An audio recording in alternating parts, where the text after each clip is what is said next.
Debat akan saya mulai dalam 3, 2, 1. Perkenalkan, nama saya Vino Rafael Avan Guardian. Pagi ini saya akan membawakan mosi sebagai masyarakat internasional. Dewan ini akan melakukan transisi pengalokasian bantuan kemanusiaan berbasis tenaga manusia seperti tetapi tidak terbatas pada dokter, suster, guru, dan pasukan militer dengan humanoid robot.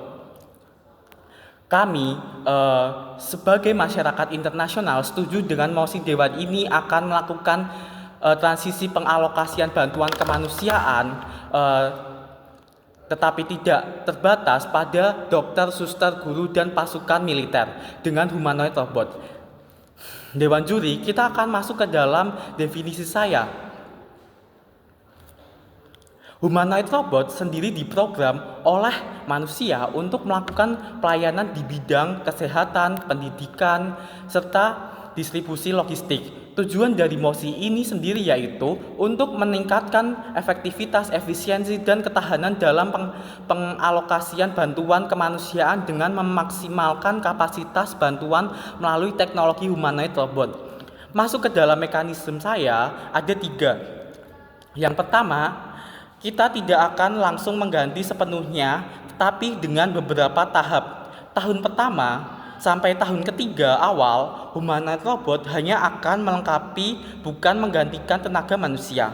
Fokusnya pada tugas-tugas yang lebih ringan, contohnya seperti mengirim logistik di zona konflik dan distribusi alat kesehatan atau makanan. Di fase ini, kita akan masih memegang kendali dan masih pendampingan. Yang kedua adalah kita akan menempatkan robot dengan kebutuhan yang sesuai, atau robot akan dikirimkan ke area-area yang sulit dijangkau oleh manusia seperti daerah terpencil atau daerah yang memiliki konflik aktif.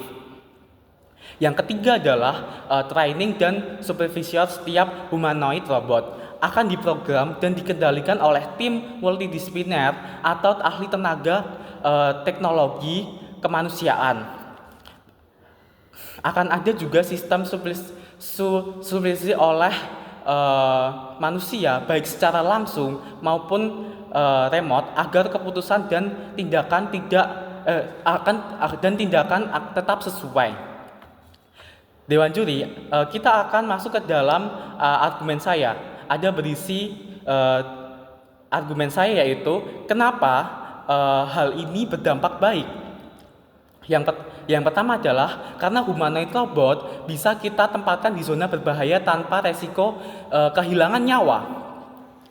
Menyambung ke mekanisme saya tadi, di fase awal transisi robot dikirim ke lokasi ekstrim seperti zona perang, runtuhan, wabah, atau medan berat.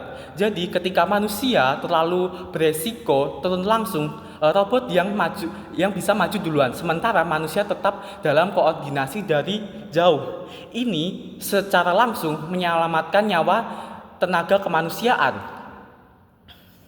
Yang kedua adalah karena kerja robot itu konsisten dan tidak terganggu oleh kondisi fisik atau emosional.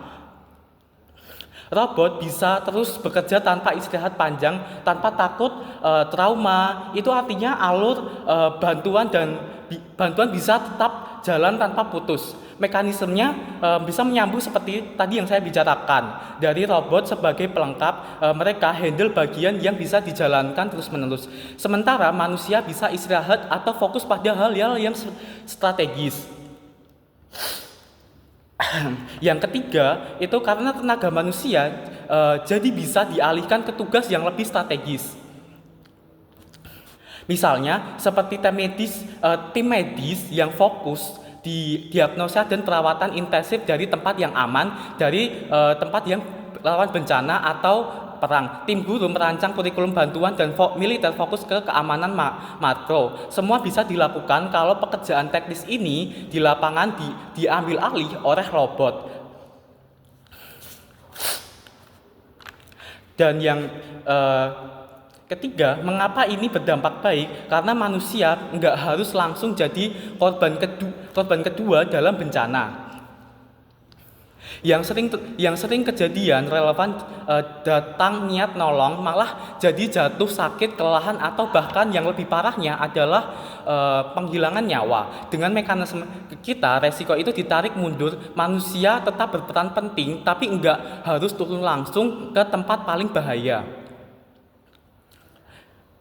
Yang keempat, karena kecepatan dan efektivitas bantuan meningkat. Robot bisa bergerak cepat, bisa langsung eksekusi tanpa butuh pelatihan atau masih butuh pelatihan, tapi tetap ada adaptasi yang lama. Ini mempercepat alur evakuasi dan bahkan penyelamatan awal. Bisa menyambung dengan mekanisme dengan awal tahap transisi robot, bantu teknisi manusia masih pegang kontrol dan evaluasi. Yang kelima, karena kepercayaan publik terhadap lembaga manusia meningkat. Ini bisa orang-orang akan melihat bahwa misi tetap berjalan, relevan tetapi tetap aman dan bantuan lebih cepat sampai. Ini penting buat jangka panjang kalau publik kehilangan kepercayaan karena banyak relawan, jadi korban bantuan bisa berhenti secara total.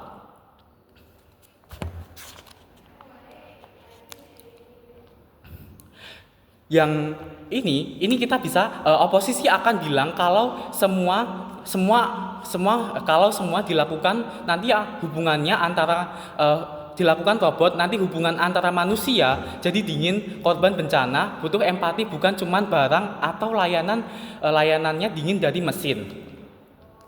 Mitigasi dari hal ini adalah robot hanya diturunkan untuk tugas-tugas teknis, bukan menggantikan semua peran manusia.